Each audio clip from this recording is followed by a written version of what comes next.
Yes, they interrupted my lecture. Okay, so anyway. Oh yeah. So like anger, you know, it's like you have this, it's like a hot coal, right? The longer you hold on to it, the longer it burns you. So the best thing to do, just drop it as soon as you can, right? So that,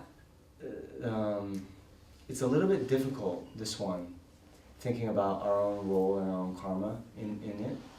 So as I was saying, laying out the buffet, just see how it is with you. Actually, in the afternoon session, we're going to have discussion, right? So you guys can talk about this too. Okay? All right.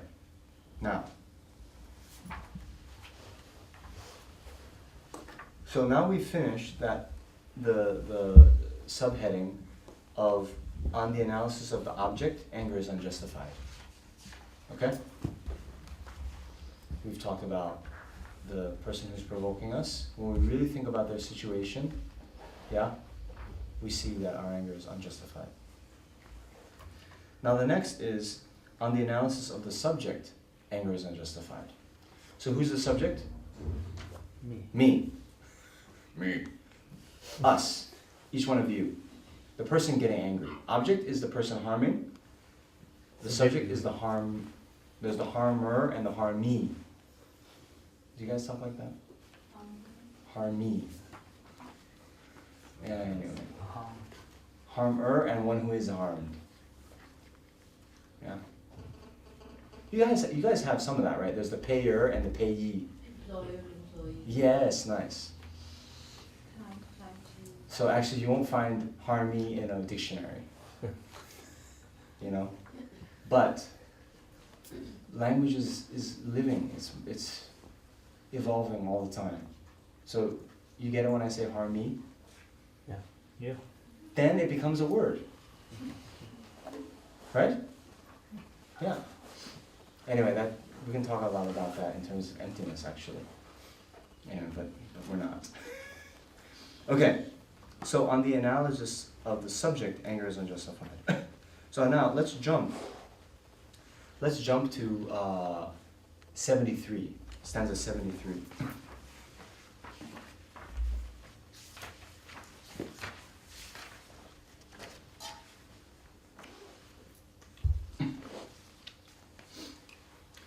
If I am unable to endure even the mere sufferings of the present, then why do I not restrain myself from being angry, which will be the source of hellish misery?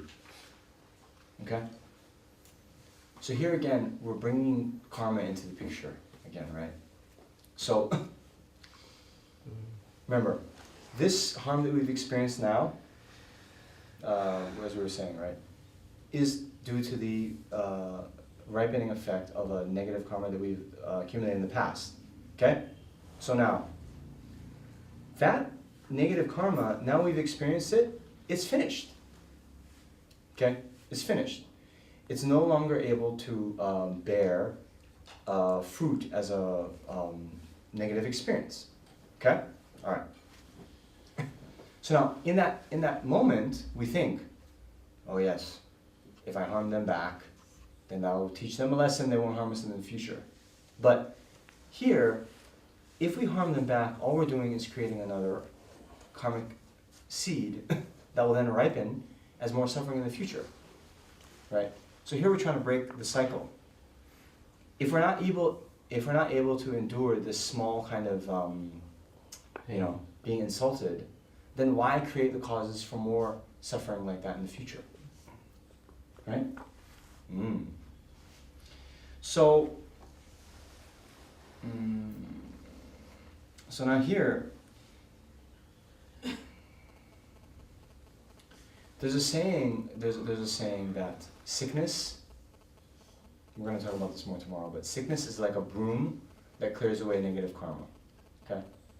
But actually any undesirable thing is also like that. Right? So actually this person who's harmed us, this is the next level, but we can even think them as doing us a favor because they've cleared away some aspect of our negative karma. They, in so doing, have created negative karma themselves, right? So in that kind of transaction, we're the ones who profited, right? Now that's, yeah, me too, I'm like, But if we have a really, if our understanding of karma is complete and precise, that's what's going on a karmic level. Again, not justifying that people do, and then also don't go to the next extreme and say, okay, well, I'm going to harm everyone so I can help them purify the negative karma. No, not like that. Not like that. This is, these are mind training tools that we use to prevent us from getting angry. Okay?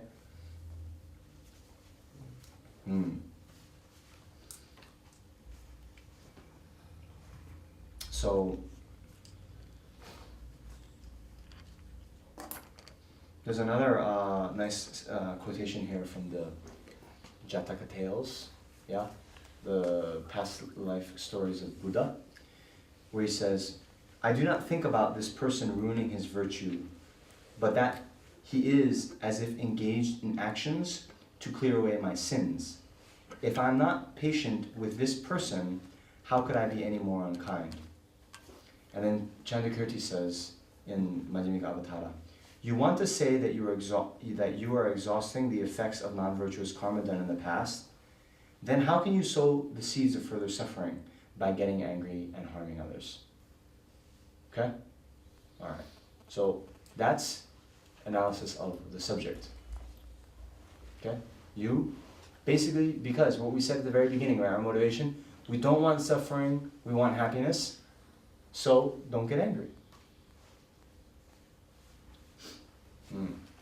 Alright, we're making good progress. On the analysis of the basis, anger is unjustified. Okay? Now let's turn to 43 and 44. Okay. Wondering this para 73, is it, you said karma, but when we are really saying the mere sufferings, is it not really to understand from the perspective of dependent origination? That the suffering itself is mere. Okay, so there's merely labeled by the mind, yeah? Yeah. But what we're saying, I think mere here is like, it's a small suffering now. Like, these tiny sufferings of being told your mustache is thin, like, come on. Compared to if we get angry and then, because it's usually however much we're harmed, we don't just harm them, right? Harm them back that much, right? We harm them more, right? So if I'm unable to endure these small sufferings, yeah, of the present, then why do not restrain myself from being angry, which is the source of hellish misery, okay? Because the thing is like this, you see, our negative karma, it has these 4 ripening effects. It has the effect of propelling a rebirth in the lower realm, right? The throwing karma, but then it also has environmental effects. It also has effect that we engage in the similar kind of actions in the future. And it has the effect that we experience similar kinds of things even as a human, okay? So, you see what I'm saying? So us being insulted and hearing unpleasant words, okay, it's like the least of our worries, so to speak. If we then engage in a negative action, that negative action can propel us into taking rebirth in the lower realm, which is a lot worse than just merely hearing about our mustache. So I think that's the point. And actually here, there's another, the other translation is, if I cannot endure even the slight suffering of the present. Yeah. Of course, later we will talk about how, when we look at it from an ultimate perspective, then, anger is also unjustified. But I think in this verse, it's just talking small. Okay. So where were we?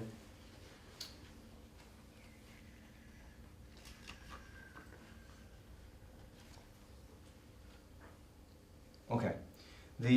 Now there's the analysis of the basis. Anger is unjustified, and here there are two subheadings: the analysis of causes of harm and where the fault lies, and analyzing our commitment. Analyzing the cause of harm and where the fault lies, then it is stanza 43. Okay? Both the weapon and my body are the causes of suffering. Since he gave rise to the weapon and I to the body, with whom should I get angry? If in blind attachment I cling to this suffering abscess of the human form which cannot bear to be touched, with whom should I be angry when it is hurt? Who's he in this third line, stanza 43? The enemy. The person that's harmed us. Right? Anything we should say. Let's say someone actually harms us with a sword, right? But it can be anything. It can be the words, all these, whatever has harmed us. Okay. Basically, the point to think about here, right? Basically,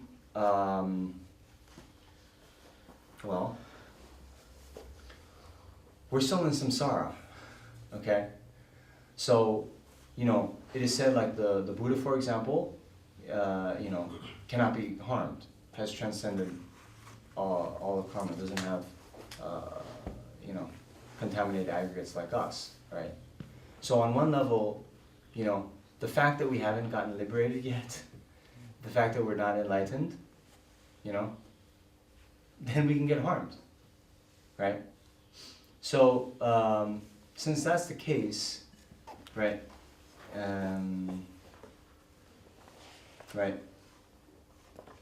we're really attached to the causes of suffering, and therefore we continue to suffer, right? You understand? Yeah. So basically, right, this is again just going into the point that this harm is a dependent arising based on many conditions, right? And it's going against this sort of view of reality that the harm is coming 100% from outside. Okay? So,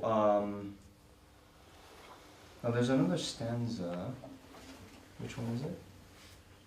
Yeah, 67.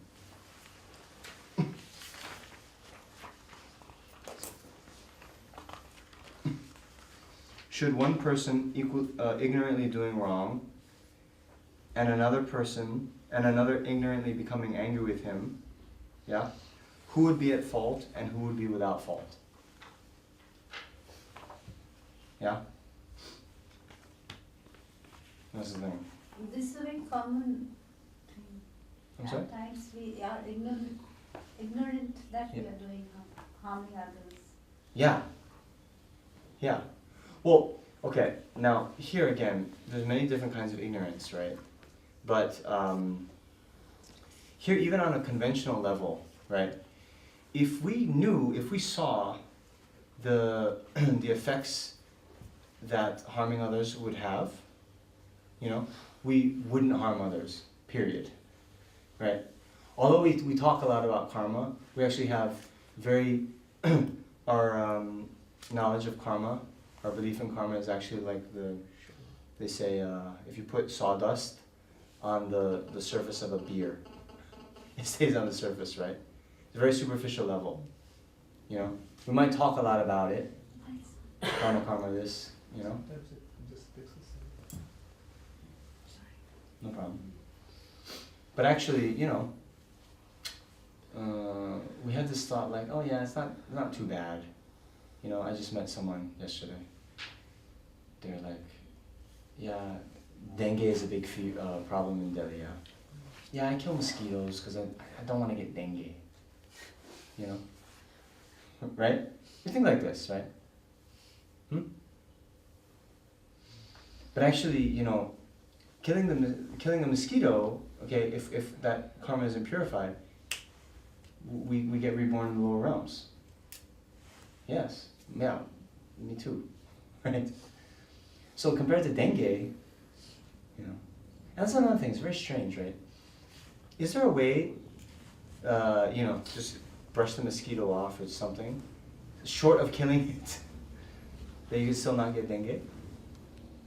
Anyway. So by preventing the breeding of mosquitoes, Yeah. that would be the best way to do it. Yeah. When you don't have to kill them. Yeah. Mosquito repellents, they just don't come near you. Yeah. So there's many, yes, thank you. There's all these other ideas, but people are like, yeah, okay, I kill them because I don't want dengue. It's a very like superficial kind of analysis of the situation. But anyway, the point is, What if there is a beehive in my house and those bees? Yeah. I have to destroy the entire beehive. we have to, why? Because it was actually bees and all that round. Okay. So even here, there's a little bit change of language we have to do, right? This whole have to, right? It's a little bit taking yourself out of the decision, right? You choose to, right? You don't have to. You're choosing, you know, you have a choice, right? If you leave them there, okay, there might be more bees coming, they might come and sting you and your family, all these things. So compared to that and destroying it, you're making a choice, right? Okay. So that's first. Now, in samsara, however, there's no like, sometimes it's like, you know, damned if you do, damned if you don't. There's no good choice sometimes we're faced with this. Okay, forget about the beehive. Then some other people, like down in Bangalore, there's like an ex-army person who's telling me about, you know, you either have to shoot a terrorist or he's going to detonate a bomb that's going to kill 50 people, you know, these kinds of things, right? No. Or, you know, I'm walking in the jungle and a tiger comes upon me, okay. So I don't know, like, I don't know how many army generals there are in the audience or how many of you have ever experienced a tiger, but what I'm saying is, sometimes in samsara, okay, sorry, I don't mean to belittle these questions. It's very useful sometimes to think about these extreme cases because it can clarify our understanding of karma.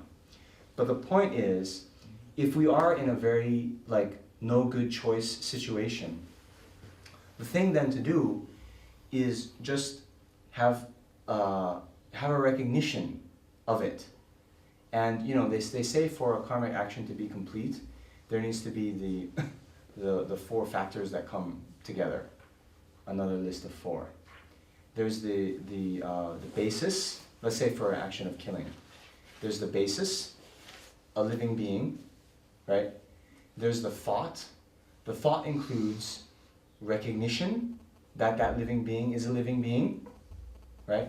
And motivation to kill that living being, yeah? And third is like the intention being impelled by an afflictive emotion, okay? Then third, there's the subject, you, yeah? And then the action, yeah? Killing either by smashing it or blowing it up or whatever. And then the completion of the action, that living being must die, right? So if those are not all complete, then a full karmic action of killing does not accumulate, okay? So sometimes in these situations, just by merely having the thought, okay, I don't want to kill these bees. Yeah, I'd rather not whatever, die. But and then try to whatever have that removed in a way that minimizes the killing. I don't know, maybe call them in and like cut it off from the top or try to put it in a big plastic bag. I don't know, right? Yeah? Hi. Yeah? But even just having this, like, I don't want anyone, any of the bees to die, but I want to remove the nest, the hive, right? Even that will make the karma lesser. You know what I'm saying? Rather than, yeah, well, it's just bees, yeah, okay. Let me kill it, right? Even if you're that army captain that has to, you know, pull the trigger to kill the terrorists to save 50 lives, it should be from a standpoint of, you know, I hate being in the situation where I have to kill this terrorist, but to prevent the terrorist from killing 50 people, where he would have to, or she, would have to experience a lot of negative karmic ripening effect from that, I'm going to do this. You know what I'm saying?